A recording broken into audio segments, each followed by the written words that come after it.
राधा वल्लभ श्री हरिवंश। आज हम एक न्यू चैप्टर शुरू करेंगे, स्टीरियो केमिस्ट्री। स्टीरियो केमिस्ट्री पढ़ने के लिए हमें सबसे पहले आइसोमर को समझना पड़ेगा कि आइसोमर है क्या। आइसोमर टर्म सबसे पहले बर्जीलियस ने दिया था, जिसमें आइसो का मीनिंग होता है सेम और मर का मीनिंग होता है unit. Compound which have same unit but different structure. Compound which have same unit but unit means molecular unit but different structure। ठीक है, जैसे एग्जाम्पल हम लेंगे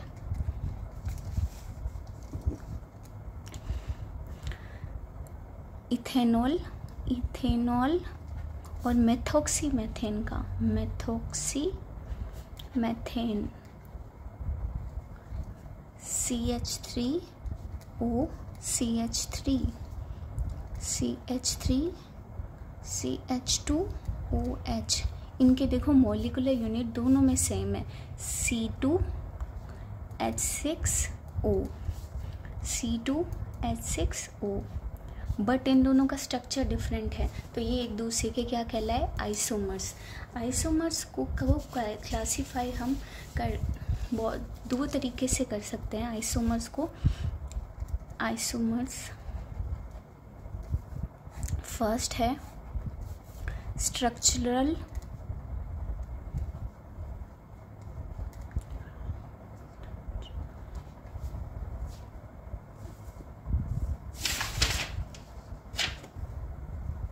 जिसको कॉन्स्टिट्यूशनल भी कहते हैं।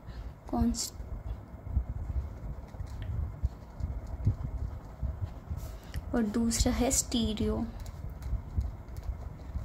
ठीक है, स्टीरियो स्ट्रक्चरल और कॉन्स्टिट्यूशनल, जिसको कॉन्स्टिट्यूशनल भी कहते हैं या फिर स्टीरियो।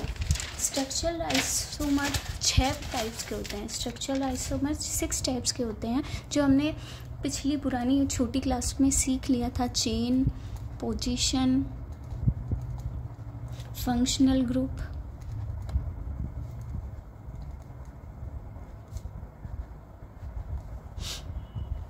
रिंग चेन,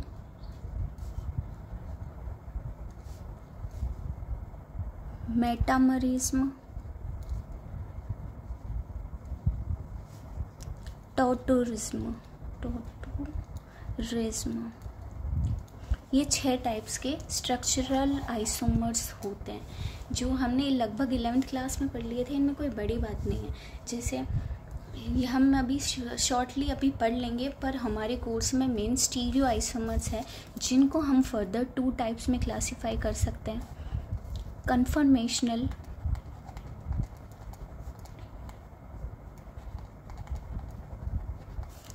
और कॉन्फिगरेशनल।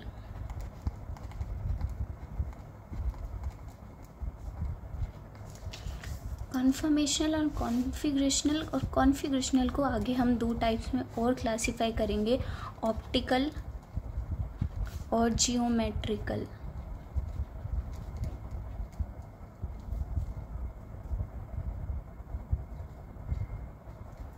आइसोमर्स स्टीरियो आइसोमर्स को हम टाइप्स के बेसिस पे 2 टाइप्स में और बांट सकते हैं, जिनको हम इनैनशियोमर और डाइस्टीरियोमर्स भी कहते हैं। ठीक है, आइसोमर्स स्ट्रक्चर के हिसाब से, मतलब आइसोमर्स क्या होते हैं, ऐसे मॉलिक्यूल्स जिनकी मॉलिक्यूलर यूनिट तो सेम होती है। ऐसे 2 मॉलिक्यूल्स जिनकी मॉलिक्यूलर यूनिट तो सेम होती है, 2 या 2 से अधिक मॉलिक्यूल्स जिनकी मॉलिक्यूलर यूनिट तो सेम होती है, बट किसी एक कारण से वो एक दूसरे से अलग होते हैं। किसी एक प्रॉपर्टी के बेसिस पे वो एक दूसरे से अलग होते हैं। वो प्रॉपर्टी फिजिकल भी हो सकती है, स्ट्रक्चरल भी हो सकती है। ठीक है, इस बेसिस पे 2 टाइप्स में बांटे हैं, स्ट्रक्चरल आइसोमर और स्टीरियो आइसोमर। अगर अगर दो मॉलिक्यूल्स स्ट्रक्चर के बेस पे एक दूसरे से अलग हैं, जैसे फंक्शनल ग्रुप एक में फर्स्ट पोजीशन पे है तो दूसरे में सेकंड पोजीशन पे, तो वो सारे ये स्ट्रक्चरल आइसोमर में आ जाएंगे।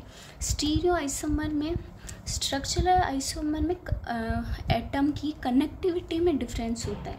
जैसे कि हमने अभी देखा था कि CH3 CH2OH, यहाँ O CH2 से जुड़ा हुआ है, जबकि मेथॉक्सी मेथड में O CH3 और CH3 से जुड़ा हुआ है। मतलब कि इनकी कनेक्टिविटी में डिफरेंस आता है स्ट्रक्चरल आइसोमर्स में। बट स्टीरियो आइसोमर में एटम की कनेक्टिविटी में कोई डिफरेंस नहीं आता, बट इसकी स्पेसियस पोजीशन में, मतलब 3D में उनकी स्ट्रक्चर में फ़र्क आता है। जैसे कि वेज में एक ग्रुप है तो वो दूसरे में डैश में होगा। जैसे एक कोई व्यूवर के पास है ग्रुप तो दूसरे आइसोमर में वो व्यूवर की नज़रों से थोड़ा दूर होगा। इस प्रकार स्पेस की पोजीशन में जो भी डिफरेंस आता है दो मॉलिक्यूल्स या दो से अधिक मॉलिक्यूल्स में, वो स्टीरियो आइसोमर में आते हैं। हम पूरे चैप्टर में 3D ही पढ़ने वाले हैं, तो दिमाग में जो पेन पेपर से तो होगा नहीं, हमें दिमाग में समझना पड़ेगा कि कौन सा आइसोमर व्यूवर की तरफ है, कौन सा दूर है। इन सब को पढ़ने के लिए हम स्टीरियो केमिस्ट्री का मदद लेते हैं। अब हम स्ट्रक्चरल आइसोमर को छोटे छोटे रूप में देखें, जैसे कि चेन आइसोमर है।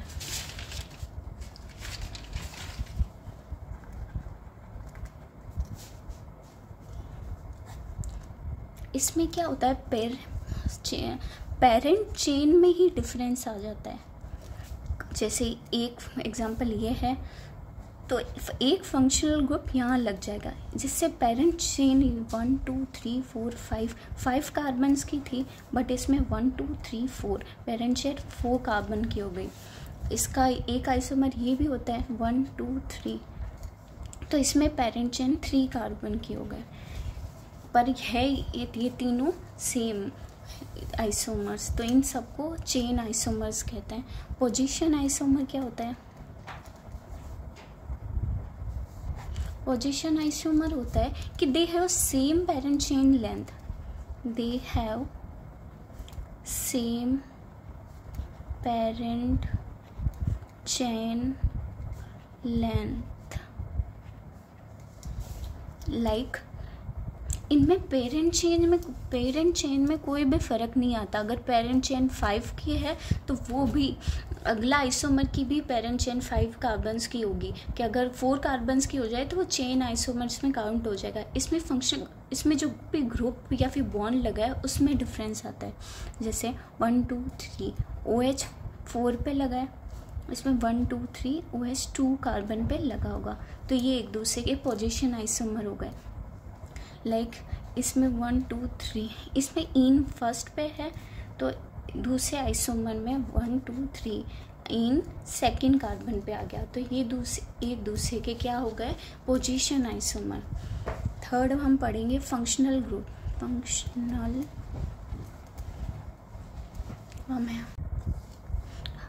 अब है फंक्शनल ग्रुप आइसोमर्स।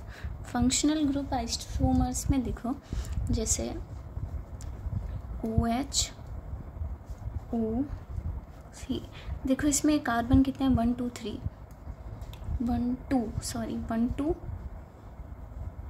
हाइड्रोजन कितने हैं 6, ऑक्सीजन कितना है 1, इसमें भी कार्बन कितने हैं 2, हाइड्रोजन कितने हैं 6, ऑक्सीजन कितना है 1।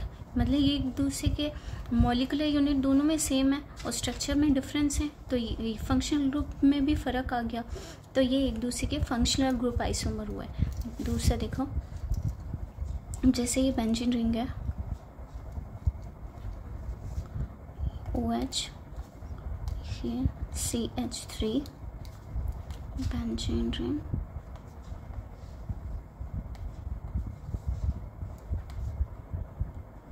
CH2OH,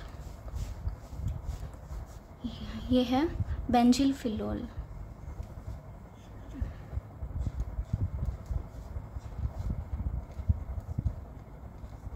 ये है फिनॉल। इन दोनों में डिफरेंस है, इन दोनों में डिफरेंस क्या है कि ये दोनों डिफरेंट है, ठीक है, बट इनकी मॉलिक्यूलर मास है जो दोनों में कार्बन इक्वल है, हाइड्रोजन इक्वल है और ऑक्सीजन दोनों में बराबर है। तो ये दोनों एक दूसरे के क्या हो गए, फंक्शनल ग्रुप आइसोमर्स। नेक्स्ट है ring chain isomers. Ring chain isomers ऐसे आइसोमर जिसमें कार्बन और हाइड्रोजन एटम बराबर है, बट एक आइसोमर में वो साइक्लिक रूप में है तो दूसरे आइसोमर्स में वो चेन के रूप में। इन दोनों को रिंग चेन आइसोमर्स कहते हैं। 1 2 3 4 5 6 1 2 3 4 1 2 3 4 5 6 1 2 3 4 1 2 3 4 5। मतलब इन दोनों में कार्बन कितने हैं, C6 H12, ठीक है, C6H12। तो ये एक दूसरे के क्या हो गए, रिंग चेन आइसोमर। ये भी क्या हो गया, एक दूसरे के रिंग चेन आइसोमर, जिसमें एक आइसोमर साइक्लिक रूप में है तो दूसरा चेन के रूप में। अब है मेटामरिज्म।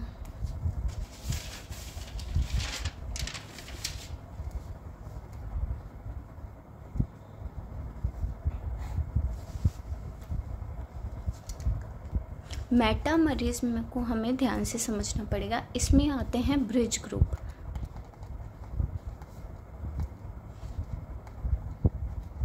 ब्रिज ग्रुप जैसे OSC,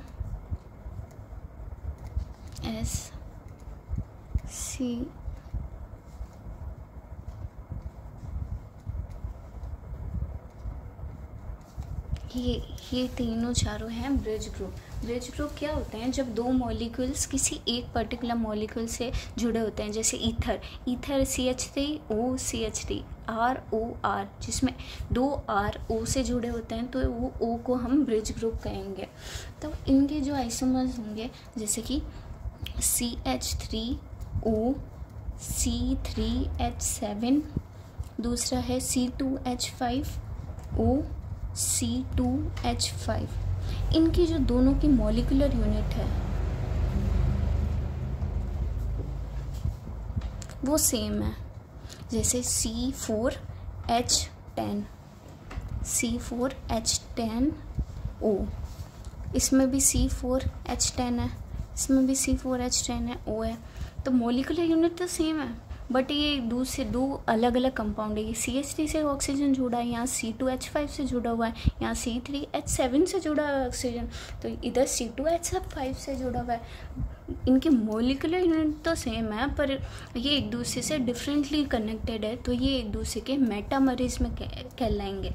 इसका एक और एग्जाम्पल देखते हैं। CH3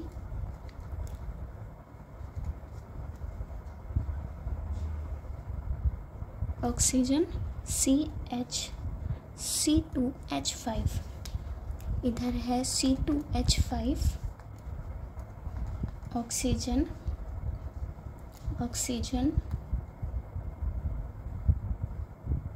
CH3। अब देखो ये देखने में आइसोमर्स नहीं लगेंगे क्योंकि ये देखो CH3 है, ये भी CH3 है, इधर भी C2H5 है, इधर भी C2H5 है, बट ये आइसोमर कैसे हैं, इधर CH3 किसी कार्बन से जुड़ा हुआ है, बट इधर CH3 सीधा ऑक्सीजन से जुड़ा हुआ है, तो ये एक दूसरे के क्या हो गए, मेटामरिज्म। अब लास्ट है टॉटोरिज्म।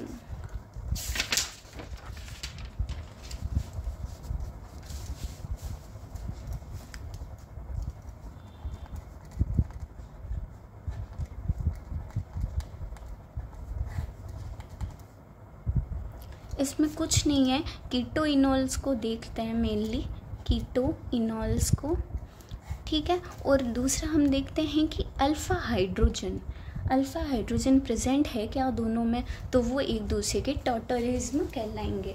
अल्फ़ा हाइड्रोजन होते क्या हैं, ऐसे कार्बन ऐसे कार्बन जो सीधे O डबल बॉन्ड O से जुड़े हों उन्हें अल्फा कार्बन कहते हैं, और अल्फा कार्बन से जुड़ा हाइड्रोजन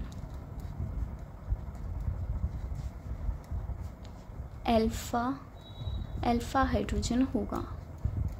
ठीक है, अल्फा हाइड्रोजन किसको कहते हैं? जैसे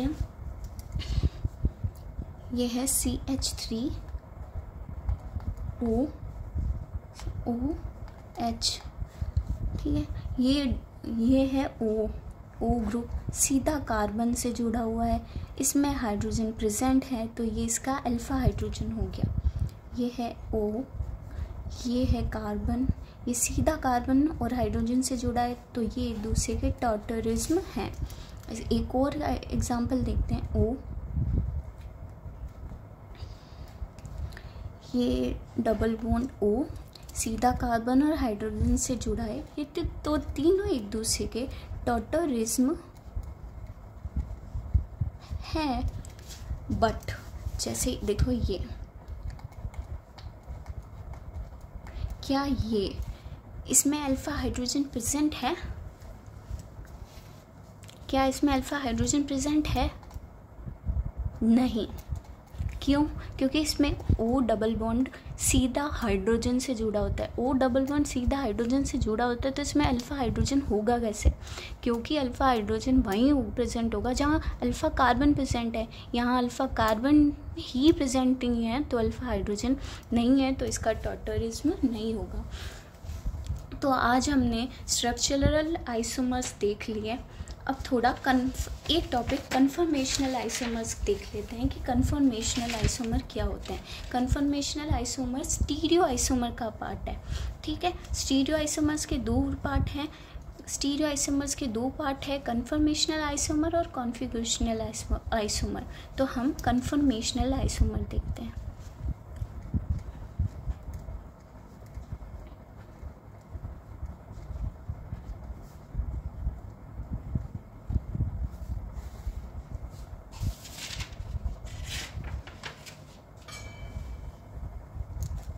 कन्फर्मेशनल आइसोमर, ये मतलब जैसे समझो कि ये एक सिंगल बॉन्ड है, यहाँ पर एक मॉलिक्यूल, ये एक सिंगल बॉन्ड है, इस पेन को एक सिंगल बॉन्ड माना, इसको मॉलिक्यूलर 1, इसको मॉलिक्यूलर 2, ये एक दूसरे से सिंगल बॉन्ड से जुड़े हुए हैं। ठीक है, ये तो हम क्या करेंगे, राइट हैंड को स्टेबल रख के लेफ़्ट को घुमाएंगे। लेफ़्ट को घुमाने से इसकी पोजीशन में चेंज आएगा। पहले तो ये एक दूसरे के थंब की साइड में, छोटी वाली अंगुली के साइड में, बट अगर मैं लेफ़्ट को रोटेट किया, मैंने लेफ़्ट को रोटेट किया तो थंब बड़ी वाली अंगुली के पास आ गया और छोटी वाली अंगुली अंगूठे के पास।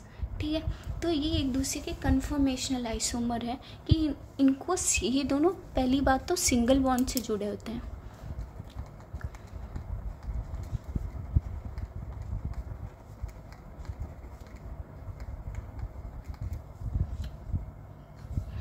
जैसे ये देखो, ये 3 टाइप के हाइड्रोजन लेते हैं अपन, हाइड्रोजन 1, हाइड्रोजन 2, इनको शेप एक जैसी दे देते हैं जो सेम टाइप के हाइड्रोजन है, हाइड्रोजन 3।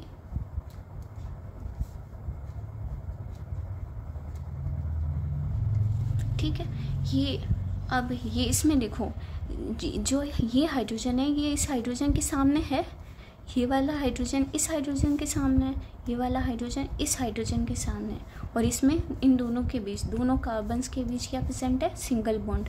अब हम क्या करेंगे, हम इसको कर देंगे एक साइड को स्टेबल। ठीक है, अब दूसरी वाली साइड को हम करेंगे 60 डिग्री से रोटेट करने के बाद क्या पोजीशन आती है,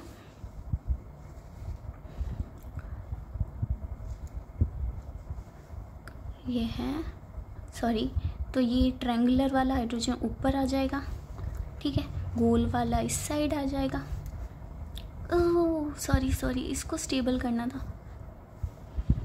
चलो अपन इसको स्टेबल कर देते हैं, स्टेबल इसको कर देते हैं, रोटेट इसको कर देते हैं 60 डिग्री, ठीक है। इसको रोटेट किया तो ट्रायंगल इधर आ गया, ये इधर आ गया, और ये स्क्वायर वाला इधर हाइड्रोजन इधर आ गया। तो इसको हम ऐसे ही रखेंगे, सर्कल ट्रायंगल स्क्वायर, ये है हाइड्रोजन, ठीक है।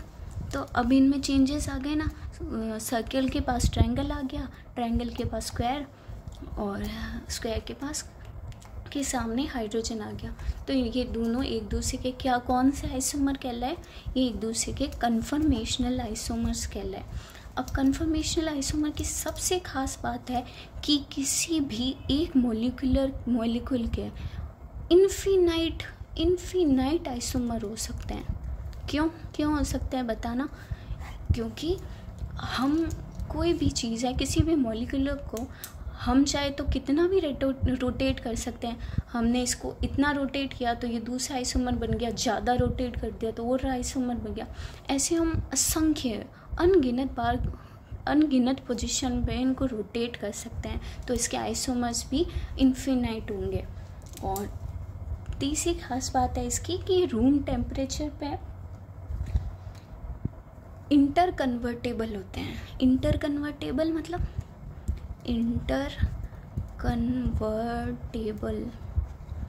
रूम टेम्परेचर पे, RT पे। क्योंकि ये एक दूसरे से सिंगल बॉन्ड से जुड़े होते हैं। सिंगल बॉन्ड इतना मजबूत नहीं होता रूम टेम्परेचर पे। ये हम वापस से, मतलब इसको हम घुमा सकते हैं ना, इसको ऐसे घुमा दिया तो वापस से इसको घुमाया जा सकता है, मतलब एक दूसरे में इंटर कन्वर्ट किया जा सकता है। इसकी लास्ट है कि इनका जो एनर्जी बैरियर है, मतलब एनर्जी ग्रहण करने की क्षमता 60 किलो जूल होल होती है। यही लर्न करने वाले टर्म है। अब हमारा बचा है कॉन्फ़िगरेशनल आइसोमर, जो कि हम कल पढ़ेंगे। ओके, अगर आप वीडियो समझ आया, अच्छा लगा तो प्लीज़ इसको लाइक कीजिए, सपोर्ट कीजिए, सब्सक्राइब कीजिए और शेयर कीजिए अपने दोस्तों के साथ। और अगर किसी भी टॉपिक में लेके कुछ कन्फ्यूज़न है तो प्लीज़ कमेंट डाउन।